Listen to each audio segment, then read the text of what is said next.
Welcome to Codex, a history of video games. My name is Tyler Osby. And I'm Mike Coletta. And this week, we're going to hop into some go-karts, and we're going to talk about Mario Kart. Oh, yeah, buddy. I'm so excited. This is another episode in the series called Mike Nostalgically Talks About His Childhood. Are you ready? How many? Yeah, I'm so ready. Before we get started, I want to ask you a question. How many go-karts do you think this series has sold? Because I can guarantee you that the Tony Hawk series single-handedly sold like a lot of skateboards. Oh, yeah. Thousands and thousands of go-karts were bought. And you're like, you buy it, and then you sit in it, and you're like, where are the shells? Where are the banana peels? Yep. Where's all the stuff I need? I was told there would be balloons. Yeah, this is baloney. This is pure Boulder Dash, if I say so myself.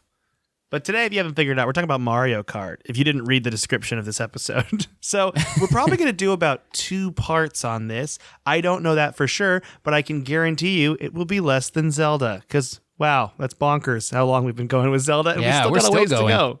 We still got a ways to go. I thought this would be a nice little breather. You know what I mean?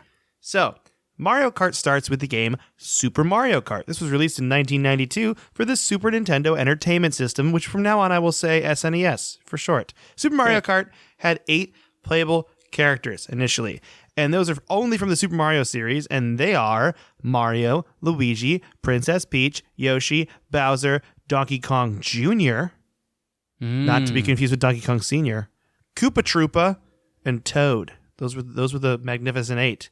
Mm-hmm.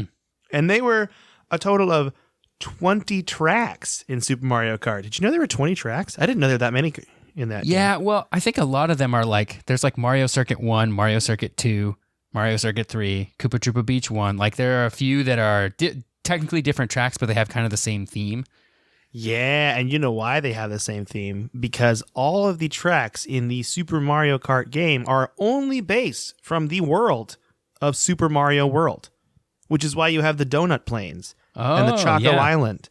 So that's why they're so small. There's also another technical reason that these maps are the way they are, which I will explain to you momentarily. But the tracks actually had impassable barriers in them. That's like what made Mario Kart famous, are the cool obstacles. Like this is where we had thwomps come down in Bowser's Castle. Also, the notorious mud bogs that slowed your cart down. Those are always a bummer. Yeah.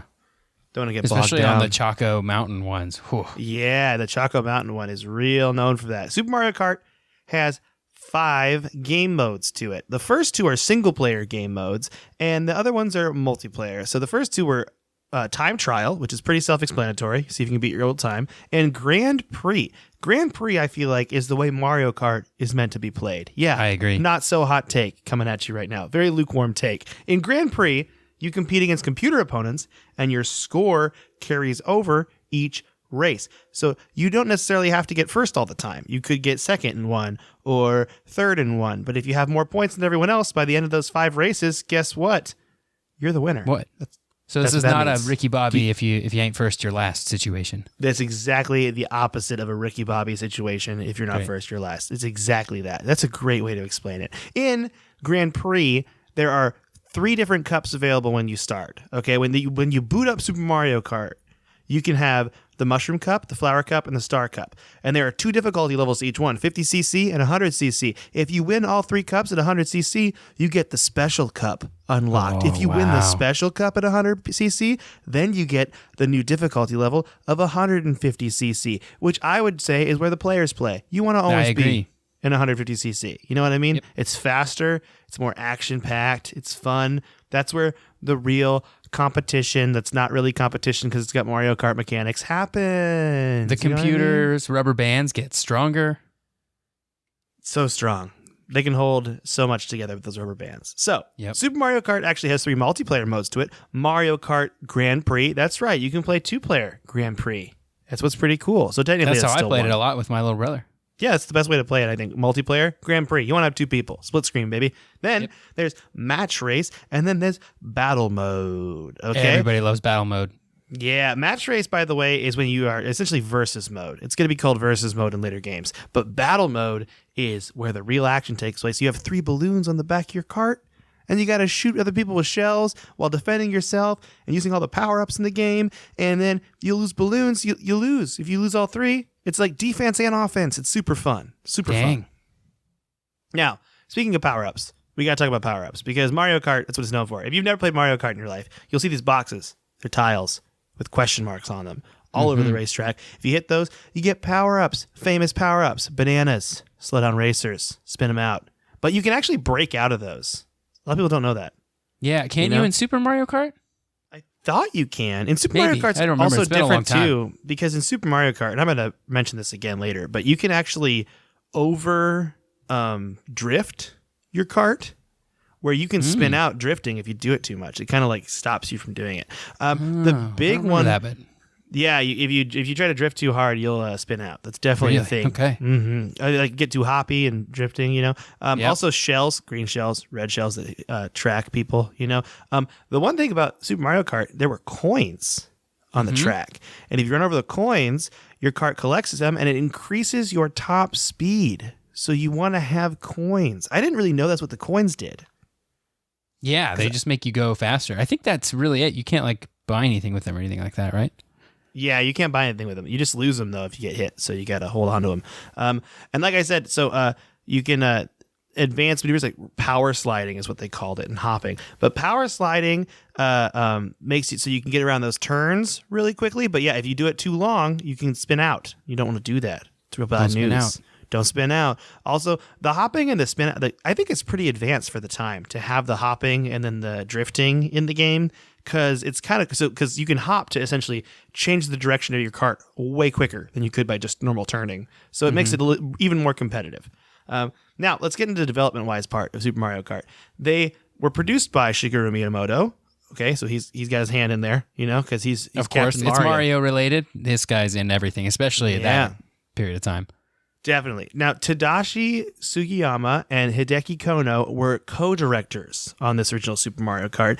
And in an interview, actually, with Miyamoto, he said the development team actually just was trying to make a game that was capable of displaying two players on the same screen simultaneously. And Kono elaborated on that because they had this desire to create a two-player racing game. Because I don't know if you know this, I didn't know this, F-Zero for SNES was just single player. I didn't know that. Yeah, I guess I haven't played a whole lot of it. Oh, man, if somebody had asked me, hey, is F-Zero a multiplayer on Super Nintendo? I'd probably been like, yeah, probably. But I guess not. I guess not. The only time I didn't even know of F-Zero until I played as Captain Falcon in Smash Brothers. Yeah. The first F-Zero game I played was the one for Game Boy Advance, and it did have multiplayer. I think you had to link cable it, though. Was it fun?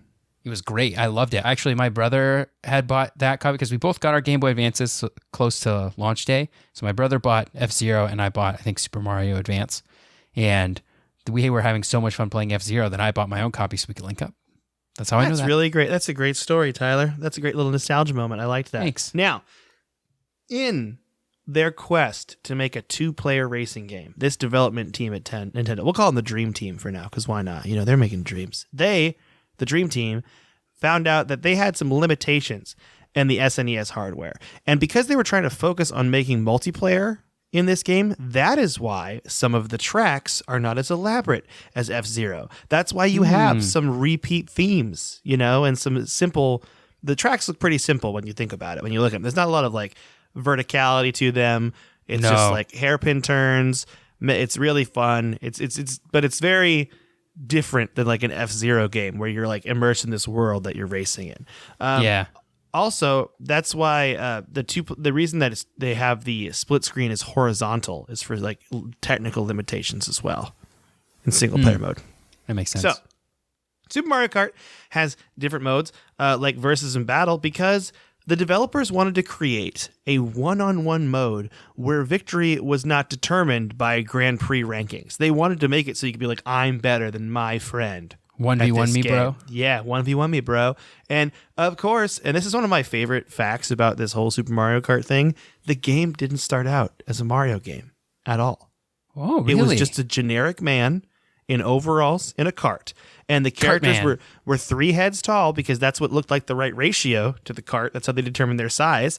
And the development team didn't decide to include Mario into the game until 2 or 3 months after the start of development. And the choice was made after the development team observed how one cart looked to another driving past it. They decided to see what it would look like with Mario in the cart. And then they were just like, you know what? That looks great. We should just make this a Mario-themed racing game. And that's what they did. No, well, that makes sense. I wonder how many Mario games start off like that, where they're like something else, like, oh, we built this kart racer game, and then somewhere down the line, somebody comes along and says, you know, it would be great. What if we just slap Mario on this thing, and it'll sell like hotcakes and gangbusters? Yeah, all the games started with like a man in overalls playing tennis or golf or at the Olympics, and then they just threw Mario in. Yeah, or with Sonic at the Olympics, and then they were like, wait a minute. Now I'm about to get into some technical stuff. Can you help me with this, Tyler? Okay, you bet I can. One notable thing about Super Mario Kart is it used something called Mode 7 graphics, and this actually started with F-Zero. And Mode 7 is a form of texture mapping that's available on the SNES, which lets a plane to be rotated and scaled freely, which kind of makes it look pseudo three-dimensional. Mm-hmm. And this is actually what gave that nice... I mean, because I think, personally, that it looks pretty good. You know, Mario Kart on the SNES. It looks really good, actually, for what it is. You're still using sprites, you know, that like are your cart's a sprite, all that stuff. Yeah, but it's not technically a 3-dimensional game like in that sense. But yeah, Mode 7 is used in a ton of different games. Like F-Zero uses it. Super Mario Kart uses it. Pilot Wings uses it. That was a big one because that was a launch title. I think F-Zero might have been a launch title too. But it definitely... When you see a game using Mode 7 graphics, that's how you know, oh, this isn't just a really good looking NES game, right? This is something different is going on here. Final Fantasy VI uses it for the overworld when you're flying around your airship. Ooh. Yeah. Yeah, OneUp.com actually said that these graphics were breathtaking at the time it was released. So there you go. You got your OneUp.com. I don't even know if that's a website anymore, which is kind of why I featured it, because I think it's more fun that way. Personally, I'm not sure. I like the graphics a lot. I'm a big fan of them. Super Mario Kart also featured something called DSP, the Digital Signal Processor chip, and the DSP-1 chip that was used in the Super Mario Kart went on to be the most popular DSP chip used in all SNES games. So there you go. Wow. It was the first. It like included a new chip on the cart. Yeah, the cart. That chip was super popular, and it kept going. That's the cool thing about cartridges, like in a time, especially at this time when things were kind of starting to move to like CDs, like cartridges, you could add in co-processors. Like you want a better sound chip, toss it on the cartridge. You want a better graphics chip, toss it on the cartridge. Makes your cartridges really expensive, but you can't even do it on a PlayStation, you know? Yeah, I miss cartridges. I think it's exciting because you see like a Switch thing now, and it's a cartridge kinda, but really it's just an SD card. Yeah, it's just data storage. It's not. There's no processing happening on there. It's just data storage. Big old file. Anyway, last but certainly not least, we got to give up the music of Super Mario Kart. It was composed by Soyo Aka, and I mean it's great music. You know, it's some good old fashioned racing music. Feels good, upbeat. I like it. Super Mario Kart received critical acclaim and proved to be a commercial success as well. It received the Player's Choice release after selling 1 million copies, and it went on to sell 8.76 million copies, which made it the 4th best-selling game ever on the Super Nintendo Entertainment System. And That's since this was good. before, it's really good, really, really good. Before this was before the time of Metacritic, by the way, so I don't really have a way to figure out like critical acclaim, but the site Game Rankings lists Super Mario Kart at a 93.6%, which is real good. And this game is fun, and I think personally the best way to play this now, if you got a Switch, it's 100% on the Nintendo Online thing they give you, the emulator, the SNES emulator. That would be a fun way to play it. It's also on the Super Nintendo Classic. Oh, yes. So there's plenty of ways to play this. And obviously, if you're sitting there at home right now and you have the cartridge of Super Mario Kart, but you don't have your SNES, you can just get an emulator because you legally own that cartridge. And That's right. You can legally play games that you legally own. That's right. Totally. So now it's about to get real exciting in here because this is where the nostalgia in my heart swells. Mario Kart 64 was released in Japan on December 14th, 1996. And this was also the game that came with my Nintendo 64 that I still have. I play still to this day. This was like when I opened this up on Christmas, this was the game inside of it, was Mario Kart 64. Nintendo 64! It was me. I was that child, screaming, losing my mind. Loving it. Mario Kart 64 switches things up with the characters a little bit. That's one thing we want to get started with, is the game still features Mario, Luigi, Princess Peach, Toad, Yoshi, and Bowser. Those characters appeared in Super Mario Kart. They then flipped it, and they added Wario and Donkey Kong. those replaced Koopa Troopa and Donkey Kong Jr. And I personally think that's great because you got the new like heavy characters. You know, Yeah. they're fast. I miss Koopa Troopa. He was my favorite in Super Mario Kart. He comes back later on though. Yeah, and Koopa Troopa Beach is in Mario Kart 64.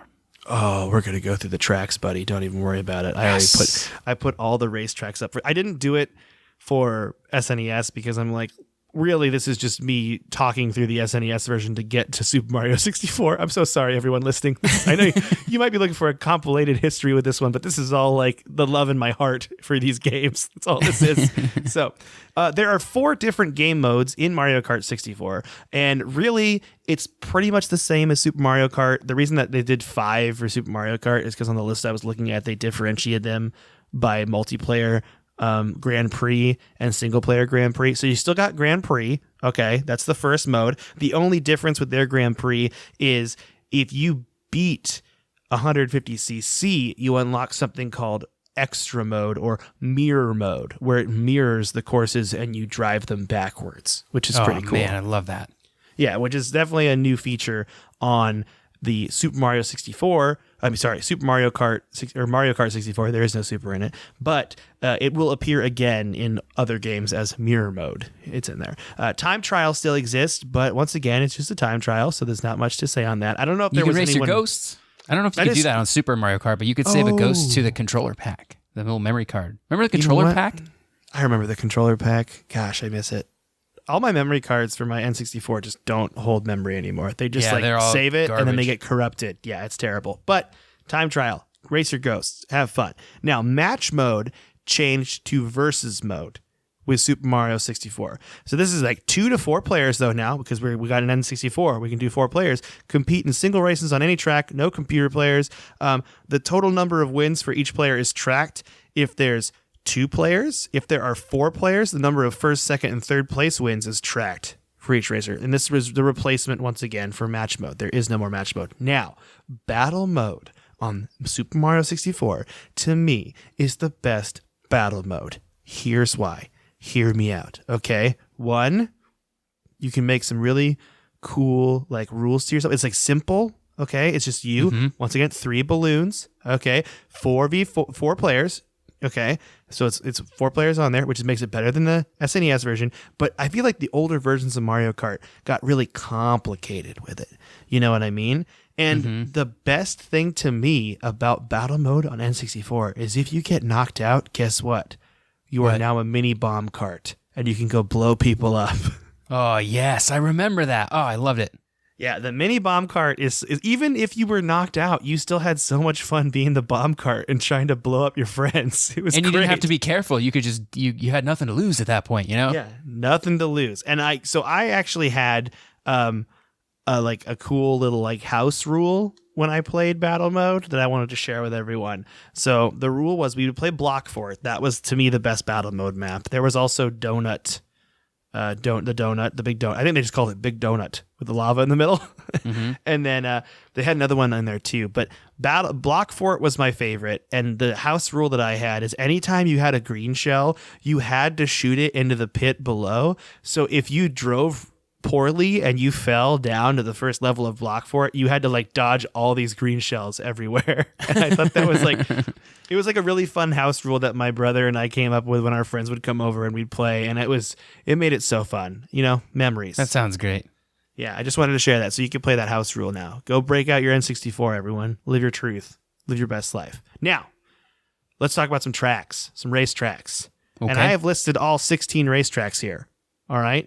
And they're in no particular order whatsoever. We're just going to go down here and we're going to get nostalgic with them. And if one is not like memorable, then it's not memorable. And that's just the way it is. But first, and this one might be one of the more forgetful ones, was Choco Mountain.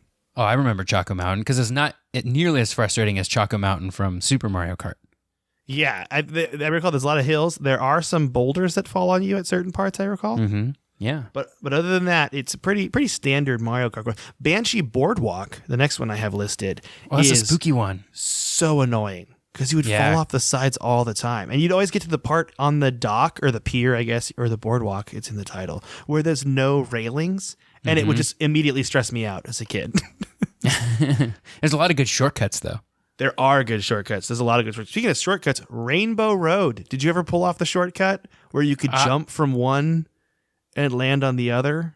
I know what you're talking about. I don't think I ever pulled it off, though. I never pulled it off. It's so hard. The start of Rainbow Road, for those that don't know, has a very, very large drop. Like, it's so cool. It's just like you fly off of it. Like, if you're going at any decent speed, you're actually not on the track because it's so steep. You're just falling by gravity. But if you jump at the right spot, you can jump over the railing that keeps you on the track. And because of the way Rainbow Road is like kind of up and down and all around, you can land on track below you and you would be so far ahead, but you have to like time it right. And if you mess it up, then you're going to lose. You're going to lose. Yeah, it's a real high risk reward. Yeah, there are other high risk, high reward ones in there. Luigi Raceway and Mario Raceway, I remember as being really fun, but I also remember them being very generic, like race tracks. Yeah. Those are like your race tracks. Now, Koopa Troopa Beach is one of my favorite. Oh yeah, I'm big on Mario Koopa Kart. Troopa Beach. It's one of my favorite Mario Kart tracks of all time because of that shortcut, the jump through the waterfall. That you got to really hit that right, and that made it fun to me because again, high risk, high reward, and you really have to time out to hit it. And I would always wait for my friends to try to take it and then hit them with a red shell right on the end of the ramp and just ruin their day. Because I feel like the worst feeling in Mario Kart is when you actually have to use reverse. When you have to hold B, isn't it's like, oh, I'm really, really goofed. And now I'm fixing myself. Yeah, it means you failed if you're using reverse. They shouldn't even have the reverse key in there. Yeah, that means you're doing a real bad job. Sherbert Land, I love those big penguins. Because I love the penguins. Don't fall on the ice, though. Don't fall on the ice. Oh, man. Bumping someone into the ice, that was fun. Also, the penguins when they slide towards you in the cave. That was one of my favorite. I also just love the penguin levels in Super Mario 64 anyway. So it's just, again. Yeah, and it's the same penguins, right? Yep, same penguins. Same beautiful penguins. Calamari Desert, 0 squid, but a giant train. That's fun. If you run into the train, you're going to have a bad time. Also, it has if you go off the track, it slows you down mechanic like the Choco Mountain in the original Super Mario Kart, which I thought was a cool feature. I don't remember it being nearly as frustrating as Super Mario Kart, but there's a good chance that by the time I was playing Mario Kart 64, I was much, much better at video games in general. So yeah, I think I was too, especially those Nintendo games where you learn, you learn and you feel good. Yeah. Now, Wario Stadium, I believe, is my brother's favorite N64 Mario Kart. And it also has a cool shortcut. Like the Rainbow Road one? I don't know what a shortcut is on Wario Stadium. So on Wario Stadium, right when you start, there's a hill and you can actually jump your cart at a certain part over the wall and skip like over half the course. Oh, nice. Yeah, I wasn't very good at doing it. I love Wario Stadium because it's like a giant dirt bike track. Yeah, it's like motocross. Yeah. Wario Stadium's really cool. It's up there for me, definitely. Yoshi Valley is not up there for me because I would always get crushed by the eggs and it would stress me out. I'm just going to say it right now. I love Yoshi Valley because most of the map levels, in fact, all of the other levels, there's a little mini map that shows you where you are on the map, so you can like keep track of where everybody else is. Yoshi Valley is just this giant like maze system where you can fall off, and the mini map is just a giant question mark. They don't even let you try. Yeah, this is on special circuit, Yoshi Valley. Yeah, and I think later Mario Kart games would put the mini map down. If they included that map, they would put the mini map. And I was like, you can't have a mini map on this level. It's like part of the fun. They had some giant spinning eggs too. It was really cool. Yeah. I'm into it. Frap Snowland. You don't run into those snowmen. You know what I mean? That slow you down. Yeah. You're going to have a bad time. It's different from Sherbet Land because there's not as much ice, right? It's more snow than... Sherbet Land is like racing on ice. Frap Snowland is like riding in the snow, right? Yeah, it's almost like snowcross, I would say. Yeah. And there's also way less penguins. Way less penguins. Yep. DK's Jungle Parkway, those stupid coconuts that hit you when you go off the course. And there's so many hairpin turns in that map. But jumping the ferry boat was really cool. Yeah, that part's really cool. Big fan of DK's Jungle Parkway. Moo Moo Farm. Gotta love those little badgers from are they badgers or moles from Super Mario World originally? They made them 3D, pop out of the ground. Oh, I never made that connection that those are the same guys, but Well, those are the same guys. Today I learned. TIL, my friend. Royal Raceway. That's a good track. It's just a good track. I love Royal Raceway because it has there's a part where you can go off the track and it has the castle from Super Mario 64. You can like drive around in there. I played around in there so much trying to like get inside the castle You can't because they didn't make that part of the game. But I thought maybe that there would be a way to figure out how to get inside the castle, and then I could, like, I don't know, Mario Kart around in Super Mario levels. I don't know what I was thinking, but I had a lot of fun trying. The childhood dream in your brain that made that connection makes me happy, because I would have done the same thing. If I would have turned on time trials and explored the map. That's a good idea. Mm-hmm. Now, the last two are big favorites of mine. First, Bowser's Castle. I am a big fan of any Bowser's Castle in any Super Mario Kart. I like the obstacles in Bowser's Castle a lot. The thwomps. Big fan of a thwomp. Okay? So I'm a big fan of that. Big fan of lava. All the jumps that are in Bowser's. Just the whole like ambiance of Bowser's Castle, too. It puts the pressure on you, which I enjoy. Mm-hmm. Now, Toad's Turnpike. Oh man, the bane of my existence, Toad's Turnpike. This is I think the legendary level from Super Mario 64, because the traffic comes at you. You're in a crazy highway. Yeah, it's so cool. And if you hit a car, it's game over, and it's really easy to hit other cars. It's very easy to hit, and also it's fun because it's on N64. So you hit the car, then you kind of go inside of it a little bit, and then you just explode. Which is perfect. Yeah, I'm a huge fan of all these maps. Like, even though like I struggle on Yoshi Valley, I still enjoy playing them. They're so fun. Yeah. Big fan. So let's talk about Mario Kart 64's development. The production of the game began in 1995, and its original title was called Super Mario Kart R, and the R stood for rendered, because it was rendered. And it was intended to be a launch game for the Nintendo 64. But since, as we've mentioned before, way more resources were given to Super Mario 64's development, that didn't really happen. So the Mario series creator Shigeru Miyamoto acted as a producer and often consulted with the game director Hideki Kono. Some brief early footage of Mario Kart 64 was actually showcased at the Shoshinkai Software Exhibition in Japan on November 24th, 1995. It still had Donkey Kong Jr. in it at that time. Oh, dude, you're just so on the ball. I'm so impressed. It also had another character in it too. Miyamoto stated that the game actually was like 95% done at that show, but Nintendo chose not to display a playable version because they didn't know how to like logistically demonstrate the multiplayer aspects of the game. So they were just like, we'll just show off a little bit of the game, but we won't really show anything. And in fact, the prototype they showed there has some interesting features that were not in the final game. For example, in that show, the feather item from the original Super Mario Kart was in the Super Mario 64, and Magikoopa was one of the 8 playable characters. And then if you don't remember, Donkey Kong replaced him in the final version. So that's pretty neat, I thought. The player's driving controls were designed to be similar to operating an RC car, because we have the joystick now on the Nintendo 64 controller. Very exciting.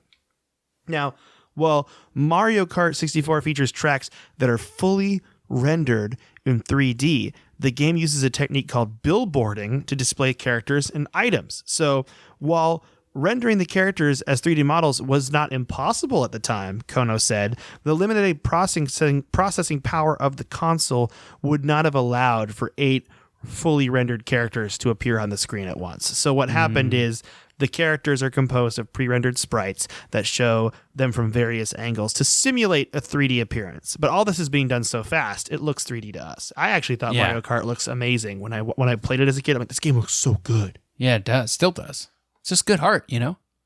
Good heart. Rare, by the way, the developer of Donkey Kong Country games, did make Donkey Kong's character model and gave it to them. Oh, nice. Isn't that nice? Yeah. And while rubber band AI was used so that it would make it so that racers couldn't be separated from each other, we call this the Mario Kart effect now when you play a game that does this. The spiny shell, or blue shell, as I feel like everyone calls it, which targets and attacks the player in first place, was added in order to keep each race competitive and balanced. Now, the item is in all subsequent Mario Kart games. You will have a blue shell. How do you feel about the blue shell of death, Tyler? How do you feel about it?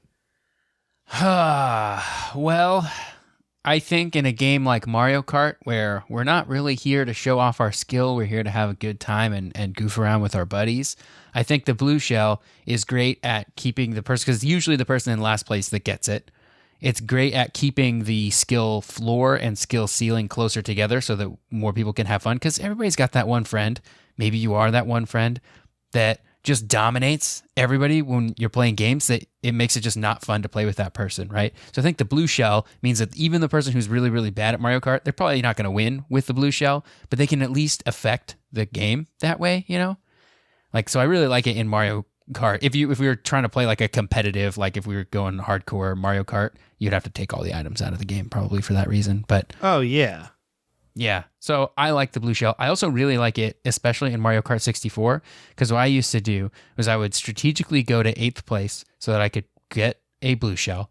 And then after I got the blue shell, you press the Z button to use the item, but the item only appears behind you while you're holding the Z button down. So you have to let go of Z in order to actually fire your shell or whatever you're about to launch. So what I would do, so I'll just keep the blue shell behind me, and because it was indestructible, anytime anybody wanted to use a item to take me out, it would just get destroyed by the blue shell, and then you could just race all the way to first place, and not have to worry about getting hit by any red shells from behind.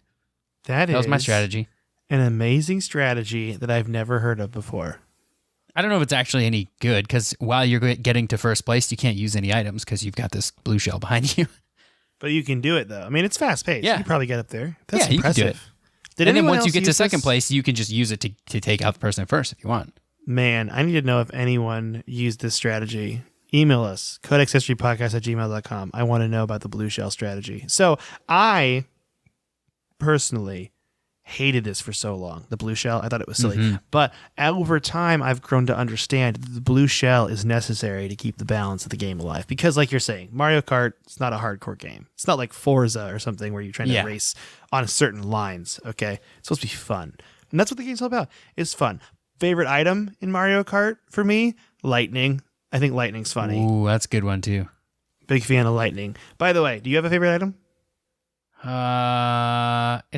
Lightning is probably right up there. What I like in Super Mario Kart is there's a button combination you could hit at the character select screen that would shrink the character, whoever you were playing as, and they would go super, super fast, but they could get squished because like they were small from lightning. So you had to be really good at the game and not get hit by anybody. It was really cool.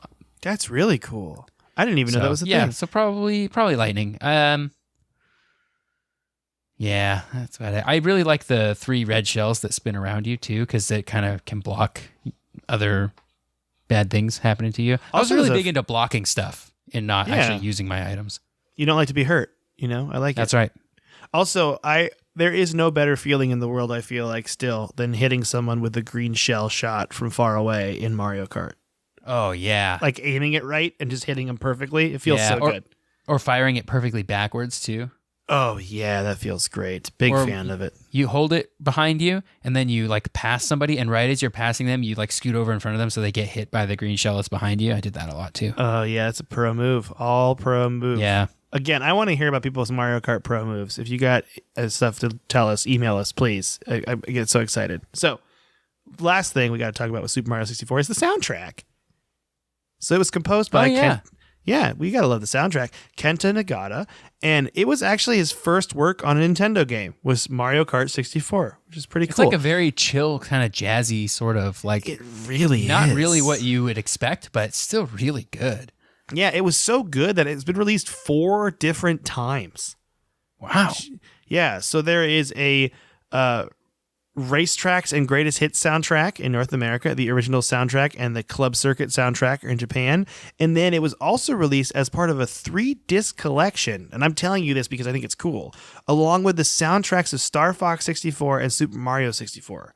So if you love those games, you could get the 3-disc collection. Well, you'll download the 3-disc collection from your favorite retailer of choice, and you could listen to that. I think it's cool. I love the Star Fox soundtrack. Yeah, just in case you were wondering how to jam out. The funny part about Mario Kart 64 is I don't really know how it's best to play it now. I think the best way, honestly, is to have a 64, not to brag or anything, but I know it was released on the Wii Virtual Console. Yeah. And I think it was released on the Wii U console as well. Do you want to double check my work? I'm kind of making that up, I feel like, off the top of my head. But I'm pretty sure it was released on the Wii U console. It's not out on Switch as far as I know. I think the only way you can really play it is if you downloaded it before the Wii store closed or if you have a 64. It is on the Wii U Virtual Console, and it's only $2 right now. It's on sale. Oh, well, there you go. So you could play that on your Wii U if you want to, which would be great because it'll be the first time you use your Wii U in a long time. Feel good about it. So we're going to stop here today because Mario Kart 64 was my everything growing up, and I refuse to not just let it be the closer of this episode because it made me so happy. So in part 2, we're going to talk about Mario Kart Super Circuit, which was on Game Boy Advance. We'll talk about the DS and Wii versions, but most importantly, we are going to talk about a little game called Mario Kart Double Dash for the GameCube, which might be my favorite Mario Kart of all time. I know. Dang, I strong know words. we've been talking and gushing over the 64 version right now, but Double Dash to me is something else entirely, and it's just so great, and I can't get over it. And I know you're a fan of that game too, Tyler. Yes, I played a lot of Double Dash in my day. So with that, we'll jump back in on this. I don't know, maybe the 2 weeks from now when I do it, or we might just do another Zelda one. I don't know yet. But what you been playing, Tyler? Last week I talked about how I just bought an Xbox 360 and how I was planning on modding it up. So I did that. It was successful. And so I've been kind of playing some games on that. Games that I have, of course, purchased, but have now saved to the hard drive of my Xbox. It's funny, like I wanted to go back and play all these sort of older games from that era. Like I checked out Far Cry Classic again, which I guess only came out a year before the Xbox 360 did. So I don't know why I was thinking it was going to be like this really, really fast running game. I was like, it's an old game. It'll run great. But then I was like, so is the Xbox 360 is also very old. So I was like, yeah, I'm going to run a 15-year-old game on a 15-year-old hardware, and it's going to run at 30 frames per second and 720p. And it's fine, but it's not like running it on a PC. So I've been a little bit like shocked at playing all these games on the original hardware, how they were meant to be played, I guess. I don't know. So yeah, I checked that out, played a little bit of Grand Theft Auto 4. But other than that, I haven't really been playing too much other stuff. I spent most of my time, honestly, working on this mod for the 360 because it's like not my first time soldering ever, but I'm not good at it and I hadn't done it in a long time. So I was like, I had to double, triple check everything. And one of the pieces of hardware I had to do this is kind of notoriously flaky. So it was like, I didn't know when I was running into trouble. I was like, I don't know if it's the hardware just being flaky or if my actual soldering is bad. And it's like, it was very frustrating, but I got it working. I just finished putting the whole thing back together. And I'm excited to play some more games on that. That's really cool. Yeah. Fun projects. We got to do an episode on modding. We really should. That would be fun. Yeah. That'd be a good one. What have you been playing? Well, I've been playing a lot of Apex Legends. Been playing that all over the place with friends, but also I picked up Fire Emblem again this week on my 2DS. Oh, I got to pick up Fire Emblem again on my Switch because I keep forgetting about that. Yeah, man, it's been really fun. I had a long road trip and I picked it up and I didn't realize I'm really close to beating the game. I'm like 3 chapters away and each chapter maybe takes like 25, 30 minutes usually. So you gotta bust that out. Yeah, I'll probably bust that out. I don't want to like play it all like I kind of like playing it when I travel. Like it feels nice being in my travel game. So yeah. I mean, I have a big trip coming up in a couple weeks where I'm going to be gone, and I'm thinking that I'll be playing it then, you know. But I'm also going to bring my Switch too. So who knows? Because I did play some more Doom on Switch. Mm-hmm. Played that. It's getting harder. It's like getting noticeably harder. Like Mike might start cheating harder. That's where we're at right now. Yeah. So I did that a few times. So if you're trying to like preserve the integrity of the game, I also did that. I only did it when I felt truly, truly necessary. Like there was a couple times where I got stuck and didn't have very much ammo, and I was like, you know what, give me all the weapons and ammo because that's what you could do. You can't just like get the ammo for the single gun that you're using. You have to just get everything. So I did that a couple times. Other parts where the game gets super, super dark and just really hard to see, there's a cheat to have the light amplification goggles on. And I did that a couple of times because I was like, this is too scary and I can't see what I'm doing. So anyway, don't feel bad about cheating because I did as well. So, dude, this whole conversation reminds me I need to get Doom Eternal. That comes out soon because it comes next Friday. Doesn't it? If you pre-order it, it comes out with the N64 version of Doom, which makes me feel like I need to pre-order it now. They really got me with this. Usually I'm so anti-pre-ordering games, but I feel like if I pre-order it like 4 days before it comes out, who really cares? So yeah, no, it comes out next Tuesday. All right. Oh, man. So excited. Big fan. Big fan of Doom 2016. Probably going to be a big fan of Doom Eternal. Same. I feel like Doom could be one we joint do together. You know? We did do Doom. We do Doom. We did Doom. That was the first one we did after we finished the book. Oh, my goodness. It started. So we could revisit it. We could now see what we did and revisit started forgetting the episodes. We're 93 episodes in. Can't remember them all. I knew it was going to hit at some point where I would forget. I've been sitting here this whole time like, we never did Doom yet. And I'm like, nope, we definitely did. Don't tell anybody. This is why we have lists. So, all right. Well, I think you want to read some emails? We got some emails. Oh, yeah, we got some emails. This first email is from Dave. Hi, Dave. He says, hey, guys, I want to let you know I stumbled across this podcast a few months ago and have binged my way through to the end of the History of Final Fantasy segment. Wow. I'm really impressed. I really enjoy it and keep it going because it's awesome. Sincerely, fellow gamer from north of the border, Dave in Canada. Thank you, Dave in Canada. Also, I love knowing where all our listeners are located. Yeah, just the country, though. We don't need your address. Just the country. Right. Or the state, I suppose. Do you have the next one? Yeah, so we got one from John in the Philippines.